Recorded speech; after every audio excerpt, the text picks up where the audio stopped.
ಹರೇ ರಾಮ. ಈಶ್ವರೋ ಗುರುರಾತ್ಮೇತಿ ಮೂರ್ತಿ ಭೇದ ವಿಭಾಗಿನಿ ವ್ಯೋಮವದ್ವ್ಯಾಪ್ತ ದೇಹಾಯ ದಕ್ಷಿಣಾಮೂರ್ತಯೇ ನಮಃ.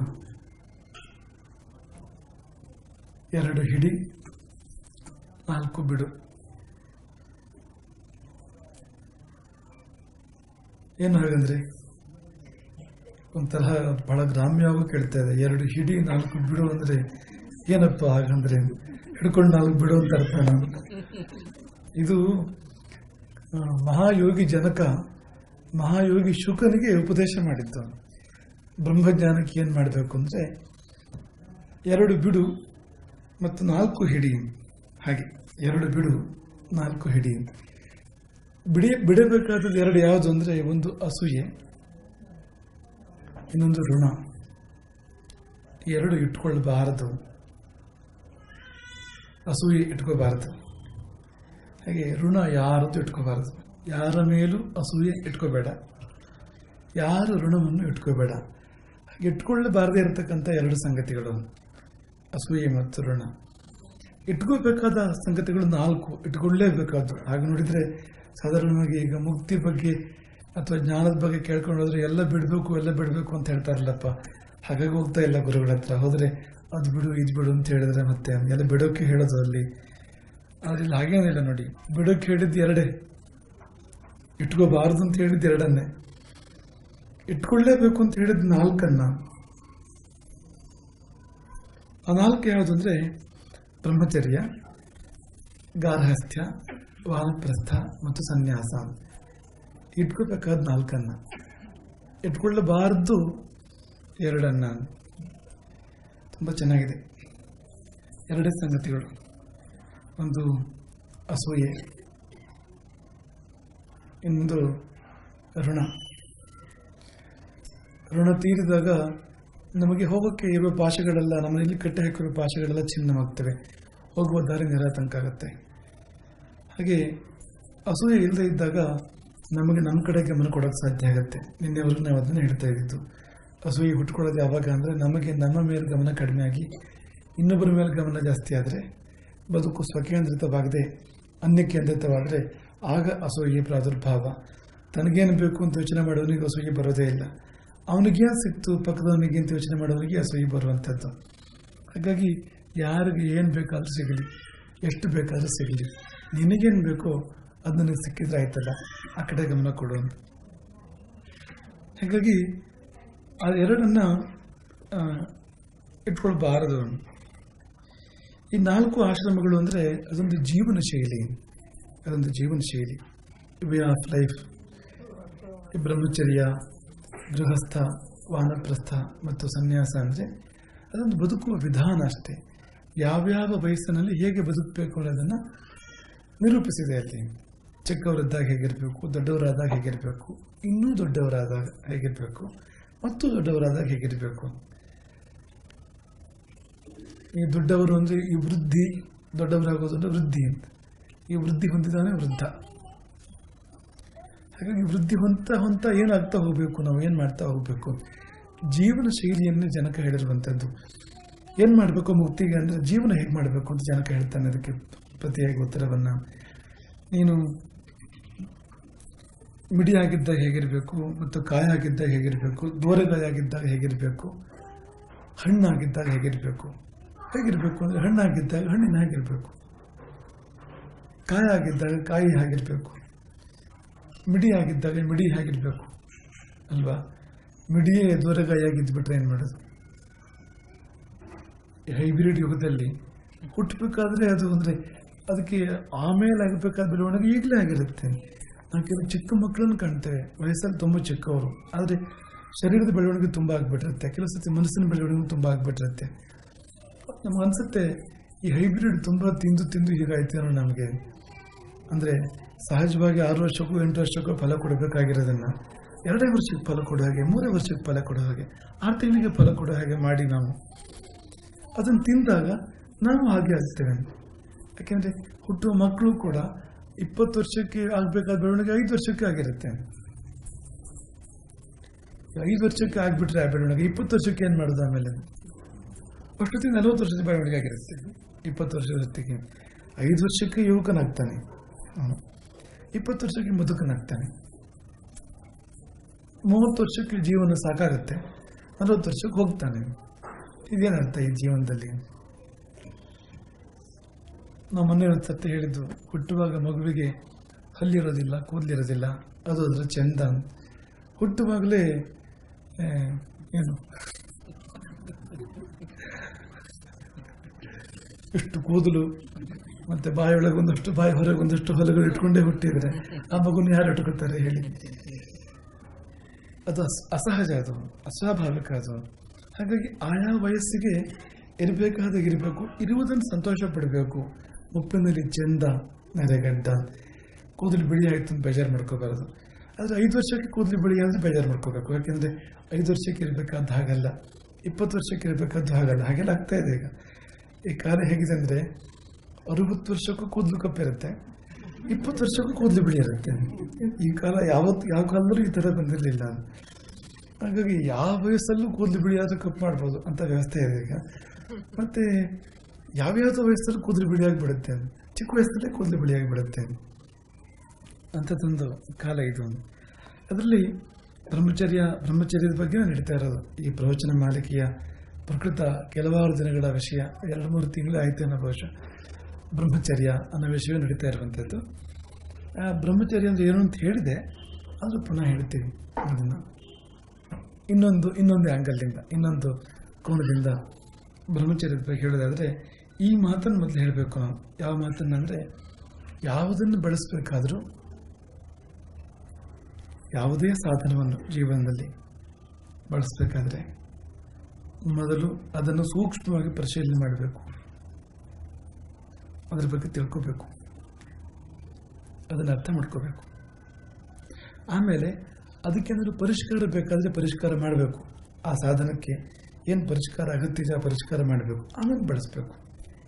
ಆಗ ಅದರ ಮ್ಯಾಕ್ಸಿಮಮ್ ಉಪಯೋಗ ಸಿಗೋಕ್ಕೆ ಸಾಧ್ಯ ಇದೆ.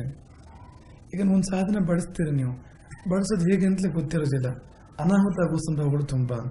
ಈಗ ನಿಮ್ಮ ಹತ್ರ ದುಡ್ಡಿತ್ತು, ಒಳ್ಳೆ ಕಾರ್ ತಗೊಂಡ್ರಿ ಅಲ್ವಾ?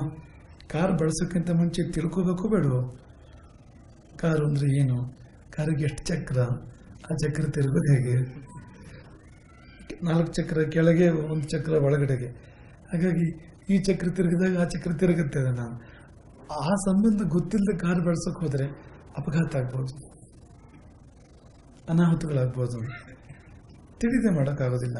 ನೋಡಿ, ಒಂದು ಕಾರ್ ತಗೊಂಡ್ರು ಕೂಡ ಹೀಗೆ, ನಮ್ಗೆ ಡ್ರೈವಿಂಗ್ ಗೊತ್ತಿರಬೇಕು.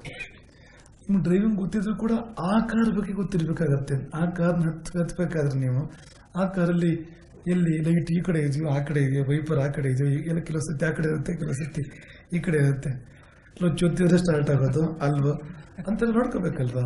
ಇವತ್ತು ಎಷ್ಟೋ ಥರದ ವಿಚಿತ್ರವಾದ ಸಾಧನಗಳು, ಸಲಕರಣೆಗಳು ಬಂದಿರ್ತವೆ. ಈ ಕಾರಲ್ಲಿ ಹೇಗಿದೆ ಇದು ಅಂತ ಗೊತ್ತಾದ ಮೇಲೆ ನಮಗದನ್ನು ಬಳಸೋಕೆ ಸುಲಭ ಆಗುತ್ತೆ.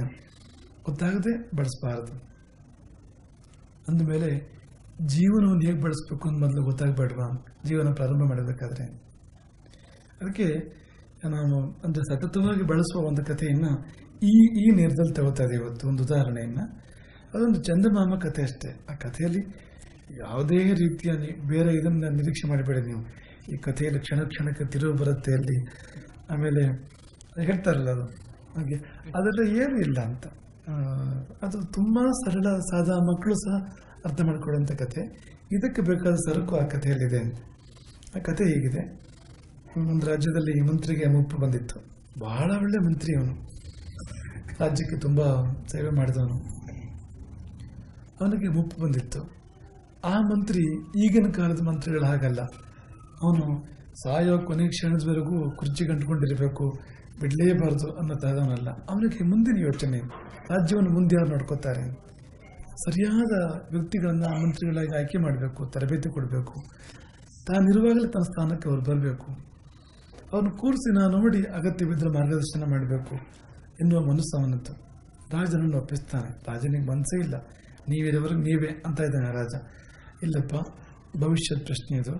ಹಾಗಾಗಿ ಹಣ್ಣೆಲೆ ಅದು ಬೀಳಲೇಬೇಕು, ಚಿಗುರೆಲೆ ಚಿಗುರಿ ಬರಲೇಬೇಕು, ಹಾಗಾಗಿ ಅದಕ್ಕೆ ಹೊಸ ಮಂತ್ರಿಯನ್ನು ಆಯ್ಕೆ ಮಾಡೋಣ. ರಾಜ್ಯಾದ್ಯಂತ ಹುಡುಕಾಟ ನಡೀತು. ಅದಕ್ಕೆ ಇಬ್ಬರು ಆಯ್ಕೆ ಆದರು. ಕೊನೆಯ ಸುದ್ದಿಗೆ ಇಬ್ಬರು ಬಂದರು. ಫೈನಲ್ ರೌಂಡಿಗೆ ಇಬ್ಬರು ಬಂದಿದ್ದಾರೆ. ಆ ಮಂತ್ರಿ ಇಬ್ಬರನ್ನು ಪರೀಕ್ಷೆ ಮಾಡ್ತಾನೆ. ತುಂಬ ಚೆನ್ನಾಗಿ ಪರೀಕ್ಷೆ ಮಾಡ್ತಾನೆ. ಅವನು ವಿಚಿತ್ರವಾಗಿ ಪರೀಕ್ಷೆ ಮಾಡ್ತಾನೆ. ಇಬ್ಬರಿಗೂ ಒಂದು ಅಖಾಡಕ್ಕೆ ಬರೋಕೆ ಹೇಳ್ತಾನೆ. ಕುಸ್ತಿ ಏನಿಲ್ಲ, ಒಂದು ಮೈದಾನಕ್ಕೆ ಬರೋಕೆ ಹೇಳ್ತಾನೆ. ಆ ಮೈದಾನಕ್ಕೆ ಇಬ್ಬರು ಕೂಡ ಬರ್ತಾರೆ. ಜನನೂ ಸೇರಿರ್ತಾರೆ. ಅಲ್ಲಿ ಇಬ್ಬರಿಗೂ 2 ಮರದ ದಿಮ್ಮಿಗಳನ್ನು ತೋರಿಸಲಾಗತ್ತೆ.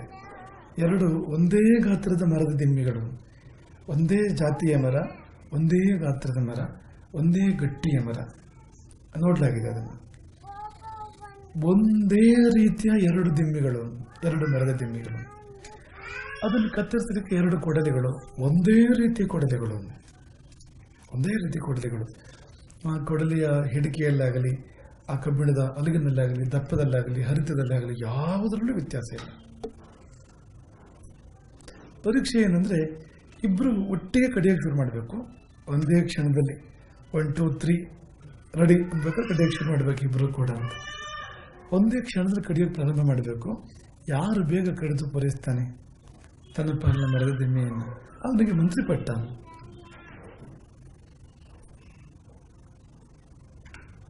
ಯಾರು ಒಪ್ಪೋದ ಇದನ್ನ?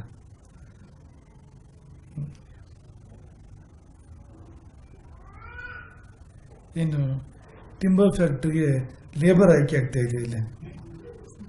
ಏನು ಅರ್ಥ ಇದಕ್ಕೆ? ಒಂದು ರಾಜ್ಯದ ಮಂತ್ರಿ ಆಗೋದಕ್ಕೆ 2 ಮರದ ದಿಮ್ಮೆಯಲ್ಲಿ ಯಾವುದನ್ನು ಮೊದಲು ಕಡಿದು ಪೂರೈಸ್ತಾನೋ ಯಾರು, ಅವನಿಗೆ ಮಂತ್ರಿ ಪಟ್ಟ ಅಂದ್ರೆ ಏನರ್ಥ? ನೀವು ನೋಡಿ, ಗೊತ್ತಾಗತ್ತೆ ನಿಮ್ಗೆ ಅದ್ರ ಸ್ವಾರಸ್ಯ. ಇಬ್ರು ಕೊಡ್ಲಿಕ್ಕೆ ಕೈ ತಗೊಂಡ್ರು. ಒಬ್ಬ ಶುರು ಮಾಡಿದ ಕಡಿಯೋದಕ್ಕೆ. ಆಲೋಚನೆ ಆಮೇಲೆ, ಟೈಮ್ ಬಹಳ ಕಡಿಮೆ ಇದೆ. ಇಬ್ರು ಸುಮಾರು ಒಂದೇ ರೀತಿಯ ಆಳ್ತಾನ, ಗಾತ್ರ ಎಲ್ಲ ಒಂದೇ ರೀತಿ ಇದೆ ಇಬ್ಬರಿದ್ದು. ಹಾಗಾಗಿ ಅವನಿಗಿಂತ ಮುಂಚೆ ನಾನು ಕಡಿದು ಪೂರೈಸಬೇಕು ಅಂದರೆ ಒಂದು ಕ್ಷಣವನ್ನು ವ್ಯರ್ಥ ಮಾಡಬಾರದು, ಒಂದು ಕ್ಷಣವನ್ನು ವ್ಯರ್ಥ ಮಾಡಬಾರದು. ಒಬ್ಬ ಪ್ರಾರಂಭ ಮಾಡಿಬಿಡ್ತಾನೆ ಕಡಿಯೋದಕ್ಕೆ, ಇನ್ನೊಬ್ಬ ಮಾತ್ರ ಪ್ರಾರಂಭ ಮಾಡಲಿಲ್ಲ. ಇನ್ನೊಬ್ಬ, ಅದೇ ನಾವು ಈಗ ಹೇಳಿದ್ವಲ್ಲ ಆ ವಿಷಯ ಬರುತ್ತೇನೆ, ಕೊಡ್ಲಿ ತಗೊಂಡು ನೋಡಿದ್ನಂತೆ. ಕೊಡ್ಲಿ ಹೇಗಿದೆ, ಹಿಡ್ಕೆ ಹಿಡ್ಕೊಂಡು ನೋಡ್ತಾನೆ, ಕಾವು ಹಿಡ್ಕೊಂಡು ನೋಡ್ತಾನೆ, ಅಲುಗು ಎಲ್ಲ ನೋಡ್ತಾನೆ. ಗಟ್ಟಿ ಇದೆ ಹಿಡ್ಕೆ, ಸೆಡ್ಲ ಇದೆಯಾ, ಸೆಡ್ಲಾಗಿಬಿಟ್ಟೈತಿ. ಕೊಡಕ್ಕೆ ಶುರು ಮಾಡಿದ ತಕ್ಷಣ ಹಾರೋಗ್ಬಿಟ್ರೆ ಏನು ಮಾಡೋದು ಅಂತ. ಹಾಗಾಗಿ ಎಷ್ಟು ಗಟ್ಟಿ ಇದೆ ಹಿಡ್ಕೆ, ಆಮೇಲೆ ಆ ಕೊಡಲಿ ಎಷ್ಟು ಹರಿತವಾಗಿದೆ, ಅದರ ಸಾಮರ್ಥ್ಯ ಏನು, ತುಂಬ ಸೂಕ್ಷ್ಮವಾಗಿ ಪರಿಶೀಲನೆ ಮಾಡ್ತಾನೆ ಕೊಡಲಿಯನ್ನು. ಒಂದು ವಿಷಯ ಅವನ ಮನಸ್ಸಿಗೆ ಬಂತು, ಈ ಕೊಡಲಿ ಹರಿತಾ ಇಲ್ಲ, ಮೊಂಡಾಗಿದೆ. ಅದೊಂದು ಮನಸ್ಸಿಗೆ ಬಂತು. ಕೂಡಲೇ ಅದನ್ನ ಮಸಿಯಕ್ಕೆ ಶುರು ಮಾಡಿದ ನಾನು ಕೊಡ್ಲಿ. ಆ ಮೊದಲೇನು ಕುಡಿತಾ ಇದ್ವು ಅಂತ ತಿರುಗಿ ನೋಡಿದೆ ಅವನಿಗೆ. ಏನು ರಿಸೈನ್ ಮಾಡಿ ಆಯ್ತಾ ಈಗಲೇ ಅಂತ ಉಂಟಾ ಕಾಂಪಿಟೇಷನ್? ಶುರುನೇ ಮಾಡಿರೋಲ್ಲ. ಈಗಂತೂ ಹೋಗಿ ಕೊಡ್ಲಿ ಮಸಿಯಕ್ಕೆ ಶುರು ಮಾಡಿದ್ವಿ. ಮಸಿಯ ಕಲ್ಲು ಎಲ್ಲಿದೆ, ಅದಕ್ಕೆ ಬೇಕಾದ ಕಲ್ಲಿನ ಪುಡಿ ಎಲ್ಲಿದೆ, ನೀರಲ್ಲಿದೆ, ಹುಡುಕ್ತಾ ಇದ್ದೀನಿ ನೀನೀಗ ಏನಪ್ಪ ಅಂತ ಅನ್ನೋ ಹಾಗೆ. ಇವನು ತಲೆ ಕೆಡಿಸ್ಕೊಳ್ಳಿಲ್ಲ. ಕೊಡ್ಲಿ ಮಸಿಯಕ್ಕೆ ಪ್ರಾರಂಭ ಮಾಡ್ತಾನೆ. ಮಸಿತಾ ಇದ್ದಾನೆ, ಅವನು ಕಡಿತಾ ಇದ್ದಾನೆ, ಇವನು ಮಸಿತಾ ಇದ್ದಾನೆ, ಅವನು ಕಡಿತಾ ಇದ್ದಾನೆ, ಇವನು ಮಸಿತಾ ಇದ್ದಾನೆ. ಒಂದು ಸ್ವಲ್ಪ ಹೊತ್ತಾದಮೇಲೆ ನೋಡಿದಂತೆ ಇಲ್ಲ, ಚೆನ್ನಾಗಿ ಹರಿತಾಗಿದೆ, ಒಳ್ಳೆ ಹರಿತಾಗಿದೆ. ಸರಿ, ಇವನು ಶುರು ಮಾಡ್ತಾನೆ ಕಡಿಯೋಕ್ಕೆ. ನಿಮಗೆ ಕತೆ ಮುಂದೇನು ಹೇಳೋದು ಬೇಡ, ಯಾರು ಮೊದಲು ಕಡಿದು ಪೂರೈಸಿದ್ರು ಅಂತ. ಯಾರು ಆಮೇಲೆ ಪ್ರಾರಂಭ ಮಾಡ್ತಾನೆ ಅವನೇ ಮೊದಲು ಕಡಿದು ಪೂರೈಸ್ತಾನೆ. ಯಾಕೆಂದರೆ ಕೊಡಲಿ ಹರಿತಾ ಇತ್ತು, ಹಾಗಾಗಿ ಕಡಿಮೆ ಶಕ್ತಿಯಲ್ಲಿ ಹೆಚ್ಚು ಕೆಲಸ ಆಗ್ತಾ ಇತ್ತು. ಇವನ ಶಕ್ತಿ ಕಡಿಮೆ ಸಾಕು, ಅಥವಾ ಇವನು ಎಷ್ಟು ಶಕ್ತಿ ಹಾಕ್ತಾನೋ ಅದಕ್ಕೆ ಮೀರಿ ಕೆಲಸ ಆಗ್ತಾ ಇದೆ ಅಲ್ಲಿ. ಆ ಕಡೆ ಏನಾಗಿದೆ ಅಂದರೆ ಮೊದಲೇ ಕೊಡಲಿ ಬಡ್ಡಾಗಿದೆ, ಅದು ಮಂಡು ಕೊಡಲಿ. ಅದು ಇವನು ಇದ್ದಷ್ಟು ಶಕ್ತಿ ಹಾಕಿ ಅದನ್ನು ಪ್ರಯೋಗ ಮಾಡಿ ಮತ್ತೂ ಮಂಡೋದು. ಹಾಗಾಗಿ ಅವನು ಕಡಿತಾನೆ ಇದ್ದಾನೆ, ಅದು ಮರ ಕತ್ತರಿಸ್ತಾ ಇಲ್ಲ. ಇವನದ್ದು ಹಾಗಲ್ಲ, ಬಹು ಬೇಗ ಕಾರ್ಯ ಆಗ್ತಾ ಇದೆ. ಹಾಗಾಗಿ ಬೇಗ ಕಡಿದು ಮುಗಿಸಿದ. ಇದನ್ನೇ ಗಮನಿಸ್ತಾ ಇದ್ದಿದ್ದು ಮಂತ್ರಿ. ಯಾಕೆಂದರೆ ಒಂದು ರಾಜ್ಯ ನಡೆಸೋಕೆ ಇದು ಬೇಕಾಗತ್ತೆ ಅಂತ. ರಾಜ್ಯ ನಡೆಸಬೇಕಾದ್ರೆ ಸಾಧನ ಸಂಪತ್ತು ಇದೆಯಲ್ಲ, ಅದನ್ನು ಸೂಕ್ಷ್ಮ ಪರಿಶೀಲನೆ ಮಾಡಬೇಕು. ಹೇಗಿದೆ ಸೇನೆ, ಹೇಗಿದೆ ನಮ್ಮದು ಕೋಶ, ಹೇಗಿದೆ ನಮ್ಮದು ಅಧಿಕಾರಿಗಳು ಹೇಗಿದ್ದಾರೆ, ಅದನ್ನು ಸೂಕ್ಷ್ಮವಾಗಿ ಗಮನಿಸಬೇಕಾಗತ್ತೆ. ಗಮನಿಸಿ ಅದನ್ನು ಹರಿತ ಮಾಡಿದರೆ ಆಗ ಮುಂದೆ ರಾಜ್ಯಭಾರ ತುಂಬ ಚೆನ್ನಾಗಾಗತ್ತೆ. ಮಾಡದೇ ಇದ್ದರೆ, ಇದನ್ನು ಹರಿತ ಮಾಡದೇ ಇದ್ದರೆ ಸೇನೆಯನ್ನು, ಈಗ ಸೇನೆಗೆ ಸರಿಯಾದ ತರಬೇತಿ ಬೇಕು, ಸರಿಯಾದ ಶಸ್ತ್ರಾಸ್ತ್ರಗಳು ಬೇಕು, ಸರಿಯಾದ ಮನೋಭಾವ ಬೇಕು, ಆ ವೀರ ಹೋರಾಟದ ಮನೋಭಾವ ಬೇಕಲ್ವ, ದೇಶ ಪ್ರೇಮದ ಕಿಚ್ಚು ಬೇಕು ಅವರಿಗೆ. ಅದಿದ್ದರೆ ಶತ್ರುರಾಜರು ಆಕ್ರಮಣ ಮಾಡಿದಾಗ ಚಿಕ್ಕದಾದರೂ ಕೂಡ ಸೇನೆ ಯುದ್ಧವನ್ನು ಗೆಲ್ಲಬಲ್ಲದು. ಹಾಗೆ ಕೋಶ ತುಂಬಿದ್ರೆ ಮತ್ತು ಕೋಶದ ಆರೋಗ್ಯ ಚೆನ್ನಾಗಿದ್ದರೆ ಅದೇ ಹೆಚ್ಚು, ವ್ಯಯ ಕಡಿಮೆ, ಆಗೋ ವ್ಯಯ ಸರಿಯಾಗಿ ಆಗ್ತಾ ಇದೆ, ಸದ್ವಿನಿಯೋಗ ಆಗ್ತಾ ಇದೆ ಅನ್ನೋ ತರಹ ಇದ್ದರೆ, ಅಲ್ಲಿ ಸೋರಿಕೆ ಇಲ್ಲದೆ ಇದ್ದರೆ, ಈಗ ಸೋರಿಕೆ ಇದ್ದು ಬಿಟ್ರೆ ನೀವು ಸುಮ್ಮನೆ ಒಂದೇ ಸತಿ ಎಷ್ಟೇ ಉತ್ಪತ್ತಿ ಜಾಸ್ತಿ ಮಾಡಿದ್ರೆ ಸೋರಿ ಹೋಗ್ತಾ ಇರುತ್ತೆ ಆ ಕಡೆಯಿಂದ. ಸೋರಿಕೆಯ ನಿಲ್ಲಿಸೋದು ಕೂಡ ಆಯುಧ ಒಂದು ವಿಧಾನವೇ, ಉತ್ಪತ್ತಿ ಒಂದು ವಿಧಾನವೇ, ಅಷ್ಟು ಉಳಿತಲ್ವ. ಹಾಗೆ ಅಧಿಕಾರಿಗಳನ್ನು ಚೆನ್ನಾಗಿ ಮಾಡದೇ ಇದ್ದರೆ, ಅವ್ರನ್ನ ಸರಿಪಡಿಸ್ತಾ ಇದ್ದರೆ, ಸ್ವಯಂ ರಾಮನೇ ರಾಜನಾದರೂ ಕೂಡ ಏನು ಮಾಡೋಕ್ಕಾಗೋದಿಲ್ಲ ಅಂತ. ಇವರೇ ಮಾಡೋರು ನಿಜವಾಗಿ, ಇವ್ರ ಕೈಯಲ್ಲಿ ಶಾಸನ ಇರುವಂಥದ್ದು, ಪ್ರಶಾಸನ ಇರುವಂಥದ್ದು. ಹಾಗಾಗಿ ಅಧಿಕಾರಿಗಳನ್ನು ಸರಿಪಡಿಸ್ಬೇಕಾಗತ್ತೆ. ಒಬ್ಬ ನ್ಯಾಯವಾದ ರಾಜ ಮೊಟ್ಟ ಮೊದಲು ಶ್ರೇಷ್ಠ ಅಧಿಕಾರಿಗಳನ್ನು ಆಯಕಟ್ಟಿನ ಜಾಗಕ್ಕೆ ತಂದ್ಕೊತಾನೆ, ದಕ್ಷ ಆಡಳಿತಗಾರ ಹಾಗೆ ಮಾಡ್ತಾನೆ. ಉಳಿದವರಿಗೆ ಏನು ಹೇಳಬೇಕು ಹಾಗೆ ಹೇಳಬೇಕು, ಹೇಳಿ ದಾರಿ ತರ್ತಾನೆ. ಅವ್ರನ್ನ ಬಿಗಿ ಮಾಡಬೇಕಾದ್ರೆ ಬಿಗಿ ಮಾಡಿ, ಸಮಾಧಾನ ಮಾಡಬೇಕಾದ್ರೆ ಸಮಾಧಾನ ಮಾಡಿ ಅವ್ರನ್ನ ದಾರಿ ತಂದ್ಕೊತಾನೆ. ಹಾಗೆ ಪ್ರಜೆಗಳ ಹಿತದ ಅಪೇಕ್ಷೆ ಇಲ್ಲದೆ ಇರೋ ರಾಜ, ಅವನಿಗೆ ಯಾರು ಹೆಚ್ಚು ದುಡ್ಡು ತಂದು ಕೊಡ್ತಾರೋ ಅಂಥವ್ರನ್ನ ಎಲ್ಲೋ ಆಯಕಟ್ಟಿನ ಜಾಗದಲ್ಲಿ ಇಟ್ಕೊಡ್ತಾರೆ. ಈಗಿನ ರಾಜರ ಬಗ್ಗೆ ಹೇಳ್ತಾ ಇರೋದು, ಈಗಿನ ಕಾಲದ ದೊರೆಗಳು ಹೇಗಿರ್ತಾರೆ ಅಂದರೆ, ಯಾವ ಅಧಿಕಾರಿ ಚುನಾವಣೆಗೆ ಅತಿ ಹೆಚ್ಚು ಹಣವನ್ನು ಪೂರೈಕೆ ಮಾಡ್ತಾನೋ ಅವನಿಗೆ ಅತಿ ಹೆಚ್ಚು ಹಣ ಬರೋ ಜಾಗದಲ್ಲಿ ಇಟ್ಕೊಡೋದು ಅಂತ. ಇದರಲ್ಲಿ ಬಡವಾಗೋದು ಪ್ರಜೆಗಳು. ಅವನು ದೋಚಿ ತಂದು ರಾಜನಿಗೆ ಕೊಡ್ತಾನೆ, ಒಂದಷ್ಟು ಅವನನ್ನು ಹೋಗ್ತಾನೆ. ಇಂಥವರು ರಾಜ್ಯಕ್ಕೆ ಏನು ಪ್ರಯೋಜನ ಮಾಡ್ತಾರೆ, ರಾಜ್ಯವನ್ನು ಹಾಳು ಮಾಡ್ತಾರೆ ಇವರು. ಹಾಗಾಗಿ ಸಾಧನ ಸಂಪತ್ತು ಅದನ್ನು ಮೊದಲು ನೋಡಬೇಕಾಗತ್ತೆ. ಒಬ್ಬ ಯುದ್ಧ ಮಾಡಬೇಕಾದ್ರೆ ಮೊದಲು ಕತ್ತಿ ಮೊಂಡಾಗಿದೆ ನೋಡಬೇಕು ಬೇಡವು, ಕತ್ತಿ ಹೇಗಿದೆ ಅಂತ. ಖಡ್ಗ ಹರಿತವಾಗಿದೆ, ಅವನು ಯುದ್ಧಕ್ಕೆ ಹೋದರೆ ಅಥವಾ ಕವಚ ಗಟ್ಟಿ ಯುದ್ಧಕ್ಕೆ ಹೋದರೆ ಯುದ್ಧ ಗೆಲ್ತಾನೆ ಅವನು. ಮೊದಲು ತಮ್ಮ ಶಸ್ತ್ರಾಸ್ತ್ರಗಳನ್ನು ಸರಿಯಾಗಿ ಇಟ್ಕೊಳ್ಬೇಕಾಗತ್ತೆ ಮತ್ತು ಸರಿಯಾಗಿ ಅದನ್ನು ಪರಿಷ್ಕಾರ ಮಾಡಬೇಕಾಗತ್ತೆ. ಹಾಗಾಗಿ ಮಂತ್ರಿಯಾಗುವವರಿಗೆ ಮೊಟ್ಟ ಮೊದಲು ಅದು ಅಗತ್ಯ. ಯಾರಿಗೆ ಹೆಚ್ಚು ತಾಕತ್ತು ಅಂತ ನೋಡ್ತಿರೋದಿಲ್ಲ ಅವನು, ಆ ಇನ್ನೊಬ್ಬರಿಗೆ ಅದು ಅರ್ಥ ಆಗಲಿಲ್ಲ ಅಂತ ಕಡ್ದು ಮುಗಿಸು. ಯಾಕೆ ಮಾಡ್ತಾ ಇರಬೇಕಿದ್ದಂತ ಯೋಚನೆ ಮಾಡಬೇಕಲ್ವ ಮಂತ್ರಿ ಸ್ಥಾನಕ್ಕೆ. ಅದರಲ್ಲಿಯೂ ಯಾಕೆ ಅಂದರೆ ಸೂಕ್ಷ್ಮ ಪರಿವೀಕ್ಷಣೆ, ಸಾಧನಗಳ ಕಡೆ ಸೂಕ್ಷ್ಮವಾದ ಪರಿವೀಕ್ಷಣೆ ಇದ್ದವನು, ಅದಕ್ಕೆ ಬೇಕಾದ ಪರಿಷ್ಕಾರಗಳನ್ನು ಮಾಡಿದವನು, ಅವನು ಕಾರ್ಯವನ್ನು ಸಾಧನೆ ಮಾಡ್ತಾನೆ ಬೇಗ. ಹಾಗಾಗಿ ಇವನನ್ನೇ ಮಂತ್ರಿಯಾಗಿ ಆಯ್ಕೆ ಮಾಡಿದಂತೆ ವೃದ್ಧ ಮಂತ್ರಿ. ಮತ್ತೊಬ್ಬನನ್ನು ಬಿಡಲಿಲ್ಲ, ಅವನನ್ನು ಸೇನಾಪತಿ ಮಾಡಿದಂತೆ. ಯಾಕೆಂದರೆ ಅದಷ್ಟೇ ಅದು, ಹೊಡಿಗೆ ಹೋಗಿ ಅಂತ. ಆಮೇಲೆ ಉಳಿದಿದ್ದಂತ ಯುದ್ಧ ಮಾಡು. ಅವನು ಒಂದು ಸೇನೆ ಅನ್ನೋ ಆ ಭಾವದಲ್ಲಿ ಹೇಳುವಾಗ ಅಲ್ಲಿ ಹೆಚ್ಚು ಅದಕ್ಕೆಲ್ಲ ಅವಕಾಶ ಇಲ್ಲ. ಯಾಕಿಲ್ಲ, ಇವನು ಮಾಡ್ತಾನೆ ಯೋಚನೆ, ಮಂತ್ರಿ ಮಾಡ್ತಾನೆ, ಮಾಡಿದ ನಿರ್ಣಯಕ್ಕೆ ಬರ್ತಾನೆ. ಆಮೇಲೆ ಅವನಿಗೆ ಹೇಳೋದು ಯುದ್ಧ. ಅವನಷ್ಟೇ ಯುದ್ಧವನ್ನು ಮಾತ್ರ ಯೋಚನೆ ಮಾಡ್ತಾನೆ, ಹೇಗೆ ಹೊಡಿಬೇಕು ಅಂತ ಯೋಚನೆ ಮಾಡ್ತಾನೆ ಹೊರತು ಹೊಡಿಬೇಕು ಬೇಡವೋ ಆ ನಿರ್ಣಯ ಅವನು ಮಾಡುವಂಥದ್ದಲ್ಲ. ಹಾಗಾಗಿ ಅದಕ್ಕೆ ಸರಿಯಾದವನು ಅದಕ್ಕೆ ಇರಲಿ. ಆದರೆ ಎಲ್ಲಿ ಮೇಧೆ ಬೇಕು, ಎಲ್ಲಿ ಬುದ್ಧಿ ಬೇಕು, ಅಲ್ಲಿಗೆ ಇಂಥವ್ರು ಬೇಕು ಅನ್ನೋ ಕಾರಣಕ್ಕೆ ಇವನನ್ನು ಆಯ್ಕೆ ಮಾಡಿದ. ಈ ಕಥೆ ಅದೇ ನಾವು ಯಾವಾಗಲೂ ನೆನಪು ಮಾಡ್ಕೊಳ್ಳೋ ಕಥೆನೇ. ಇದರಲ್ಲಿ ನಾವು ತುಂಬ ವಿಶೇಷವಾಗಿ ಗಮನಿಸಿದ್ದು ಆ ಭಾಗವನ್ನು. ಬ್ರಹ್ಮಚರ್ಯ ಅಂತ ಇದ್ದು, ಜೀವನಕ್ಕೆ ಹೊರಡುವಾಗ ಜೀವನದ ಮೇಲೆ ಒಂದು ನೋಟ ಬೇಕು. ಅದೇ ಎಜುಕೇಶನ್ ಅಂದರೆ. ಜೀವನ ಪ್ರಾರಂಭಿಸುವಾಗ ಜೀವನದ ಬಗ್ಗೆ ಸಮಗ್ರವಾದ ನೋಟ ಬೇಕು, ಆಳವಾದ ನೋಟ ಬೇಕು. ಜೀವನ ಅರ್ಥ ಮಾಡ್ಕೊಂಡ್ಮೇಲೆ ಜೀವನ ಪ್ರಾರಂಭ ಮಾಡಬೇಕು. ಇಲ್ಲದಿದ್ರೆ ಏನಾಗುತ್ತೆ ಅಂದರೆ ಜೀವನದಲ್ಲಿ ಪೆಟ್ಟು ತಿಂದು ಅರ್ಥ ಮಾಡ್ಕೋಬೇಕು ಬರುತ್ತೆ. ಆಮೇಲೆ ಅರ್ಥ ಆಗ್ಬೋದು, ಅಷ್ಟೊತ್ತಿಗೆ ತುಂಬ ತಡ ಆಗಿರುತ್ತೆ. ಇದೇ ಒಂದು ಗೋರೆ ಮೇಲೆ ಬರ್ಕೊಂಡಿತ್ತು ಅಂತ ಹೇಳ್ತಾರಲ್ಲ, ಲಂಡನ್ನಲ್ಲಿ ಒಂದು ಗೋರೆ ಮೇಲೆ ಬರ್ಕೊಂಡಿತ್ತು. ಏನು ಬರ್ಕೊಂಡಿತ್ತು ಅಂದರೆ 20 ವರ್ಷ ಆದಾಗ ನನಗೆ ಪ್ರಪಂಚವನ್ನೇ ಬದಲಾವಣೆ ಮಾಡಬೇಕು ಅಂತ ಅನ್ನಿಸ್ತು. ಶುರು ಮಾಡಿದ ಪ್ರಯತ್ನವನ್ನು 30 ವರ್ಷಕ್ಕೆ ಏನೂ ಆಗಿರಲಿಲ್ಲ. ಹೋಗ್ಲಿ, ನನ್ನ ದೇಶ ಪರಿವರ್ತನೆ ಮಾಡ್ತೇನೆ ಅಂತ ದೇಶದ ಬಗ್ಗೆ ಪ್ರಯತ್ನ ಶುರು ಮಾಡಿದೆ. ಭಾರಿ ಹೋರಾಟ ಮಾಡಿದೆ. 40 ವರ್ಷ ಆಗೋ ಹೊತ್ತಿಗೆ ಅದನ್ನ ಕೈ ಬಿಟ್ಟೆ. ಯಾಕೆಂದ್ರೆ ಇದಾಗೋದಿಲ್ಲ ಅಂತ ಅನ್ನಿಸ್ತು. ನಮ್ಮ ರಾಜ್ಯ ಪರಿವರ್ತನೆ ಮಾಡೋಣ, ಅದು ಚಿಕ್ಕದು. ದೇಶದ ಹೋಲಿಕೆ ರಾಜ್ಯ ಚಿಕ್ಕದಾಗಿ ಕಾಣಿಸ್ತು. ಈ ರಾಜ್ಯ ಪರಿವರ್ತನೆ ಕಾರ್ಯ ಆರಂಭ ಆಯಿತು. 10 ವರ್ಷ ಆದರೂ ಅದೇನು ಆಗೋದಲ್ಲ, ಅದು ಆಗಲಿಲ್ಲ ಅದು. ಆಗ ಹೋಗಲಿ, ನಮ್ಮ ಊರನ್ನು ಚೆನ್ನಾಗಿ ಮಾಡೋಣ ಅಂತ ಶುರು ಮಾಡಿದೆ ಪ್ರಯತ್ನನ. 50 ವರ್ಷದಿಂದ 60 ವರ್ಷದವರೆಗೆ ಆ ಪ್ರಯತ್ನ ನಡೀತು. ಊರಿದ್ದಾಗೆ ಇತ್ತು. ನಂದು 10 ವರ್ಷ ಹೋಗಿತ್ತು. ಹಾಗೆ ಬೇಡ, ನಾನು ಕುಟುಂಬ ಸರಿ ಮಾಡ್ಕೊಳ್ಳೋಣ ಅಂತ ಆ ಪ್ರಯತ್ನ 60 ವರ್ಷ ಪ್ರಾರಂಭ ಆಯಿತು. ಯಾವುದು ಕುಟುಂಬ ಸರಿ ಮಾಡ್ಕೊಳ್ಳೋ ಪ್ರಯತ್ನ. 70 ವರ್ಷ ಆಗೋ ಹೊತ್ತಿಗೆ ಗೊತ್ತಾಯಿತು ಇದಾಗೋದಲ್ಲ ಇದು ಅಂತ. ಈಗ ಅದೆಲ್ಲ ಇಲ್ಲಿ ನನ್ನನ್ನು ನಾನು ಸರಿ ಮಾಡ್ಕೊಳ್ಳೋಣ ಅಂತ ಅನ್ನಿಸ್ತು. ನಾನೇ ಪರಿವರ್ತನೆ ಆಗಬೇಕು ಅಂತ ಅನ್ನಿಸ್ತು. ಅಷ್ಟೊತ್ತಿಗೆ ಇಲ್ಲಿ ಬಂದ್ಬಿಟ್ಟೆ ಅಂತ ಗೋರಿ ಮೇಲೆ ಬರ್ಕೊಂಡಿದೆ. ಗೋರಿ ಮೇಲೆ ಬರ್ಕೊಂಡಿರೋದು ಜೀವನದಲ್ಲಿ ನನ್ನನ್ನು ನಾನು ಪರಿವರ್ತನೆ ಮಾಡ್ಕೋಬೇಕು, ನನ್ನನ್ನು ನಾನು ಪರಿಷ್ಕಾರ ಮಾಡ್ಕೋಬೇಕು ಅಂತ ಅರ್ಥ ಆಗೋ ಹೊತ್ತಿಗೆ ಗೋರಿಗೆ ಬಂದಾಗಿದೆ ಅವನು ಅಂತ. ಅಷ್ಟೊತ್ತಿಗೆ ಇಲ್ಲಿ ಬಂದೆ. ಬ್ರಹ್ಮಚರ್ಯ ಅಂದರೆ ಅಷ್ಟೆಲ್ಲ ಕಾಯ್ಬೇಡಪ್ಪ, ಶುರು ಮಾಡಬೇಕಾದ್ರೆ ಜೀವನವನ್ನು, ಜೀವನ ಅರ್ಥ ಮಾಡ್ಕೊಂಬಾದ್ರು. ಜೀವನ ಮಾಡೋಕ್ಕಿಂತ ಮುಂಚೆ ಜೀವನ ಅರ್ಥ ಮಾಡ್ಕೊ. ಆಗ ಆ ಮಂತ್ರಿ ಥರ ಆಗ್ತೀಯ ನೀನು. ಮಂತ್ರಿ ಯಾವುದೋ ಅವನ ಥರ ಆಗ್ತೀಯ, ಇಲ್ಲ ಅಂದರೆ ಎರಡನೇ ಒಂಥರ ಆಗ್ತೀಯ ಅಂತ. ಸಿಗಬೇಕಾದ ಸಿಗೋದಿಲ್ಲ, ಜೀವನದಲ್ಲಿ ವಿಫಲತೆ ಬರುತ್ತೆ ಅದರಿಂದಾಗಿ ಅಂತ. ಹಾಗಾಗಿ ಬ್ರಹ್ಮಚರ್ಯದ ಈಗ ನೋಡಿ 2 ಆಶ್ರಮಗಳು ಬಂದು ಅಲ್ಲಿ ಅಂತ. 2 ಆಶ್ರಮಗಳು ಹೇಗೆ ಬಂದು ಅಂದರೆ ಅದೇ ಪುನಃ ನಮಗೆ ನೆನಪಿಸ್ತೇವೆ ನಿಮಗೆ ರಘುವಂಶದ ಕಥೆಯನ್ನು. ಶೈಶವೇ ಅಭ್ಯಸ್ತ ವಿದ್ಯಾನ ಯೌವನೇ ವಿಷಯೇಶೀನ. ಶೈಶವದಲ್ಲಿ ವಿದ್ಯಾಭ್ಯಾಸ ಅಂದರೆ ಚಿಕ್ಕ ವಯಸ್ಸಲ್ಲಿ ವಿದ್ಯಾಭ್ಯಾಸ, ಯೌವನದಲ್ಲಿ ಸುಖ ಅನುಭವ ಮಾಡಿದ್ರು ಅಷ್ಟೇ. ಮೇಲ್ನೋಟಕ್ಕೆ ತುಂಬ ಸರಳವಾಗಿದೆ, ಎಲ್ಲರೂ ಮಾಡೋಂಥದ್ದೇ.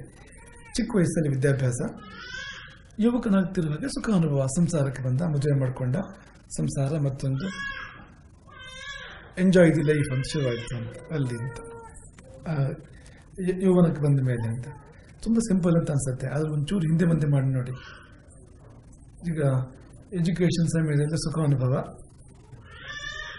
ಅಂತ ಶುರುವಾದರೆ ಮುಂದೆ ಸುಖ ಅನುಭವ ಇರೋದಿಲ್ಲ ಅಂತ ಅಲ್ಲೇ ಮುಗಿದೋಗುತ್ತೆ ಅದು. ಯಾಕೆಂದರೆ ಮುಂದಿನ ಸುಖ ಅನುಭವಕ್ಕೆ ವಿದ್ಯಾಭ್ಯಾಸ ಬೇಕು,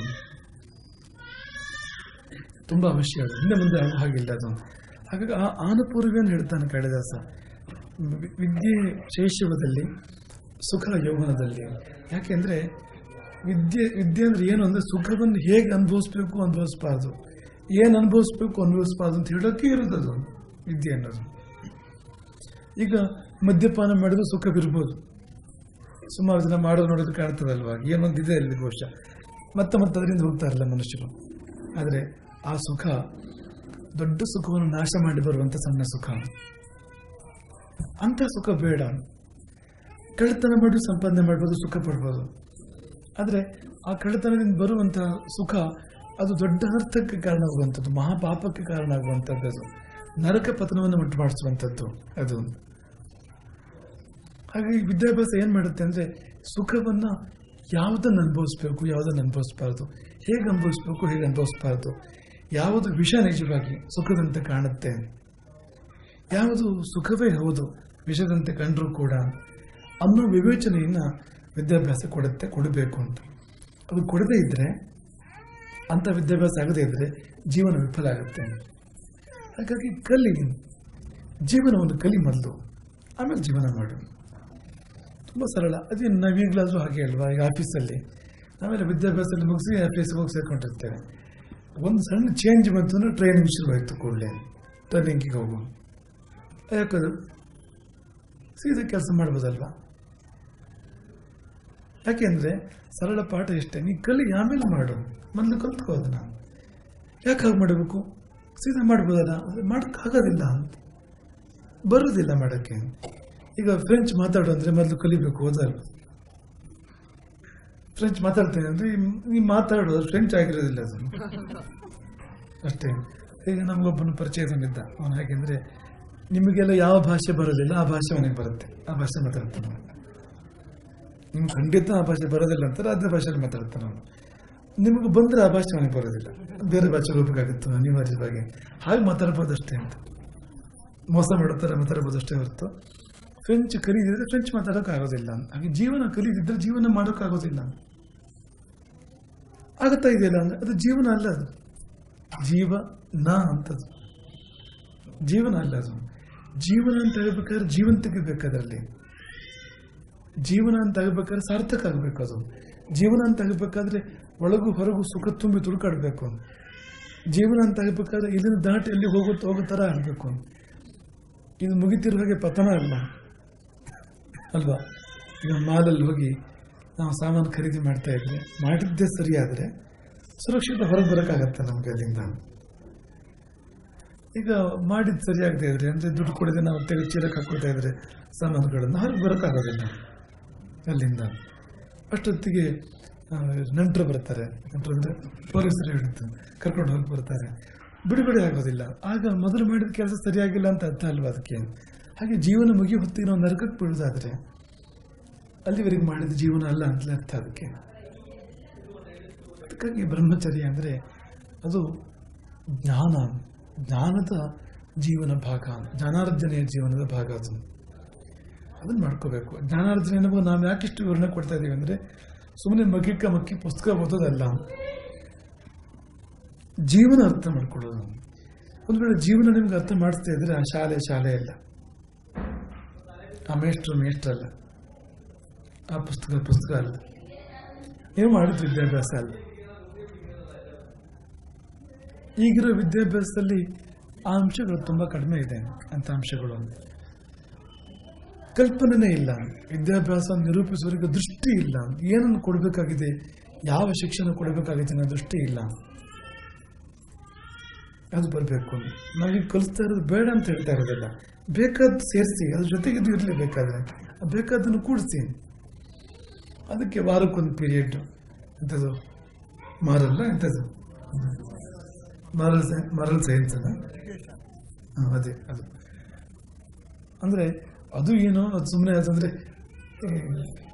ಒಂದು ಲೀಸರಿಗೆ ಅಂತ ಇರೋದು ತರೋದಷ್ಟೇ, ಅದೇನು ಸದುಪಯೋಗ ಆಗುತ್ತೆ ಅಂತೇನಿಲ್ಲ. ಈ ಅಷ್ಟು ಕಾಸುಗಳು ಬಂದು ತುಂಬಿ ಅದರ ಮಧ್ಯೆ ಒಂದು ಚೂರು ರಸ ಇದೆ, ರಸ ಸಿಗೋದೇ ಇಲ್ಲ ನಿಮಗೆ ಅಂತ ಸನ್ನಿವೇಶ. ಹಾಗಾಗಿ ಬ್ರಹ್ಮಚರ್ಯದಲ್ಲಿ ಜೀವನವನ್ನು ಕಲಿಬೇಕು. ಆ ಮಂತ್ರಿ ಆದವನು ಕೊನೆಗೆ ಮಂತ್ರಿ ಸ್ಥಾನಕ್ಕೆ ಆಯ್ಕೆ ಆದವನು, ಅವನು ಅದನ್ನು ಮಾಡಿದ, ಅವನು ಅಧ್ಯಯನ ಮಾಡಿದ ಕೊಡಲಿಯನ್ನು, ಅದಕ್ಕೆ ಬೇಕಾದ ಪರಿಷ್ಕಾರ ಮಾಡಿದ. ಬ್ರಹ್ಮಚರ್ಯದಲ್ಲಿ ಹಾಗೆ ನಮಗೆ ನಾವು ಪರಿಷ್ಕಾರಗಳನ್ನು ಮಾಡ್ಕೋಬೇಕು. ನಮ್ಮ ಶರೀರಕ್ಕೆ ಪರಿಷ್ಕಾರಗಳನ್ನು ಮಾಡ್ಕೋಬೇಕು, ನಮ್ಮ ಮನಸ್ಸಿಗೆ ಪರಿಷ್ಕಾರಗಳನ್ನು ಮಾಡ್ಕೋಬೇಕು, ನಮ್ಮ ಅಂತರಂಗವನ್ನು ಹರಿತ ಮಾಡ್ಕೋಬೇಕು, ನಾವು ಸೂಕ್ಷ್ಮ ಮಾಡ್ಕೋಬೇಕು. ಈಗ ಹರಿತ ಅಂದ್ರೆ ಏನು, ಒಳಗೆ ಹೋಗುತ್ತೆ ಅದು ಅಂತ ಹರಿತ ಆದಾಗ.